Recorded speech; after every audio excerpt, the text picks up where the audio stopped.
दोस्तों, स्वागत है एक बार फिर से आपका मेरे चैनल पे लीगल न्यूज़ 127 पे। दोस्तों, सेक्शन 498 पे एक लैंडमार्क आया है जजमेंट, और जो आप लोगों को बहुत ही इम्पोर्टेंट है। जो जिस पे भी 498 का केस चल रहा है, जिन पति पे, जिन पत्नियों ने या उनकी घर की बहुओं ने पूरे परिवार पे 498 का केस कर रखा है, तो सुप्रीम कोर्ट का एक बहुत लैंडमार्क फैसला है जो रिसेंटली अभी ही का ही है। तो आप लोगों को बहुत काम आएगा। तो ज़्यादा लोगों तक शेयर करिएगा, ये वीडियो दूर दूर तक फैला दीजिए, क्योंकि मोस्टली लोगों के साथ यही होता है। और चैनल पे अगर नए जुड़े हैं आप लोग, तो चैनल को लाइक करिए, शेयर करिए, सब्सक्राइब करिए, साथ ही बेल आइकन दबाइए ताकि आपको टाइम टाइम से मेरी वीडियो की नोटिफिकेशन सबसे पहले मिलती रहे। तो इस जजमेंट का है, जो मैं डिटेल केस का टाइटल वो डिस्क्रिप्शन में शेयर कर दूंगी। आपको नॉर्मली अगर गूगल से आप डाउनलोड करते हैं तो मिल जाएगा, नहीं मिलता तो कमेंट कर दीजिएगा। अब क्या सिर्फ आरोप लगाने से ही पूरे परिवार को 498 में फंसाया जा सकता है, या कई सालों बाद एफआईआर दर्ज करके भी केस मजबूत होता है? यही होता है ना कि जब तक तो 5 साल 6 साल नॉर्मली बता रही हूँ, या हो सकता है 10 साल भी, उसके बाद होती है जो पत्नी की केस करती है 498 का। उसके बीच में कोई कोई एफआईआर कोई कंप्लेन नहीं गई, तो अचानक के बाद केस किया जाता है। तो ऐसा करने के बाद भी क्या पति और ससुराल वालों को जेल में डाला जा सकता है, फंसाया जा सकता है?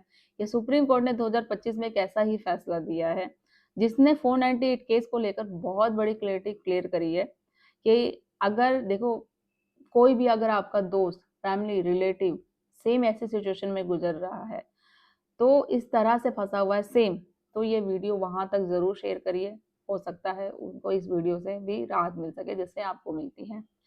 अब हम बात करते हैं, जैसे कि 498 आईपीसी एक बहुत पावरफुल लॉ है। ये छोटा मोटा नहीं है, बट आज की डेट में क्या होता है, महिलाएं, वो पत्नी जो झूठा केसेस करती है बिना किसी रीजन के, रीजन उनका यही होता है कि उनको कंटिन्यू नहीं करनी है शादी, या उनकी शादी फोर्सफुली कर दी गई है, या उनका जो मायका है फाइनेंशियली बहुत स्ट्रांग है, या फिर सबसे बड़ी बात कि भाई पति नहीं सुन रहा, सास, मैं सास की बात क्यों सुनूं, मैं घर के काम क्यों करूं। इस तरीके से मतलब बहुत रीजन एक्सवाइजेड कुछ भी हो सकता है। मैं सभी महिलाओं की बात नहीं कर रही हूँ, सिर्फ उन महिलाओं की बात कर रही हूँ जो झूठे केसेस करती हैं। ठीक है। मैं हमेशा एक बात बोलती हूँ, देखो, अगर आपकी फोर्सफुली शादी कराई गई है या कोई भी रीजन है, तो पहले आप कोशिश करो अपने रिश्ता बचाने के लिए। नहीं रहना है तो झूठे केसेस करके किसी परिवार वालों को फंसाना, ठीक है, तो इससे ये नहीं होगा कि आप पति को या अपने ससुराल वालों को सबक सिखाओगे, जिंदगी आपकी भी खराब होगी। तो ये करने से कोई फायदा नहीं है। नहीं रहना तो सिंपल आप म्यूचुअल कंसल्ट करके डिवोर्स लेके अलग हो सकते हो, सेपरेट हो सकते हो। एलिगेशन आप लगाओगे, वो एलिगेशन लगाएंगे, सालों साल कोर्ट में केस चलते रहेंगे। इससे फायदा किसी का नहीं होगा, आपका भी नहीं होगा, नुकसान आपका भी होगा। तो कोशिश करो कि देखो, हर एक लड़ाई रिश्ते में लड़ाई झगड़ा होता है, एक बार रिश्ते को चांस दो दोबारा से निभाने के लिए, वरना अलग होने के तो बहुत ऑप्शन है, हर कोई बता देगा। तो अब फिलहाल बात करते हैं कि जो महिलाओं को क्रूरल्टी और हरासमेंट से बचाने के लिए बनाया गया था ये कानून 498 का, लेकिन कुछ सालों में कोर्ट ने यह भी नोटिस किया कि कई केसेस में इसका मिसयूज हो रहा है, बहुत सारे, ऐसा मैं नहीं, हाई कोर्ट सुप्रीम कोर्ट ने खुद ही किया है नोटिस। तो इसी बैकग्राउंड में क्या हुआ कि सुप्रीम कोर्ट का एक लैंडमार्क जजमेंट आया है, जिसका नाम है चारुल शुक्ला व स्टेट ऑफ यूपी। ठीक है, तो ये नाम है। अब इस केस में क्या हुआ कि वाइफ की तरफ से हस्बैंड और उसके फैमिली मेंबर पर आरोप लगाए गए। नॉर्मली वही जो मोस्टली सभी केसों में लगाए जाते हैं, इसमें एक दो एक्स्ट्रा भी थे।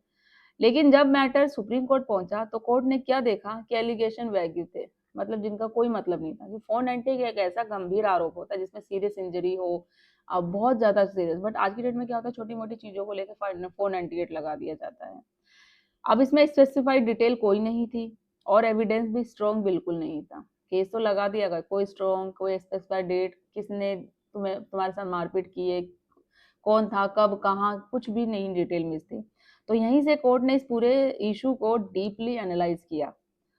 अब मेन जो पॉइंट है, वैग्यू एलिगेशन, इसमें क्या थे, सुप्रीम कोर्ट ने साफ कहा कि अगर कंप्लेंट में सिर्फ जर्नल स्टेटमेंट है, जैसे कि मुझे परेशान किया गया, फैमिली ने सपोर्ट नहीं किया, लेकिन ये नहीं बताया गया कि किसने क्या किया, कब किया, कैसे किया और क्यों किया, तो ऐसे एलिगेशन लीगली वीक माने जाएंगे और वो 498 के दायरे में नहीं आते। तो वो केस है ये जो पूरी तरीके से खत्म कर दिया जाएगा। मोस्टली लोग है, जो महिलाएं ये जो केसेस करती है, यही बोलती है कि मुझे परेशान किया गया, कब किया गया, किसने किया, क्यों किया, वो नहीं डिटेल होती है, ना ही कोई एविडेंस होता है। तो मान लो कि लाइक कंप्लेंट में लिखा है ससुराल वालों ने मुझे टॉर्चर किया, लेकिन कोई स्पेसिफाई जो होता है ना इंसिडेंट नहीं बताया गया है, तो कोर्ट इसे सीरियस तरीके से नहीं लेगी बिल्कुल भी। उसका कोस जो केस है कमजोर पड़ जाएगा, और पति का है जो वो ये है कि ज्यादा मजबूत केस हो जाएगा। तो कोर्ट ने कहा अगर एफआईआर दर्ज करने में बहुत डिले होता है तो ये केस की क्रेडिबिलिटी पर सवाल उठाता है।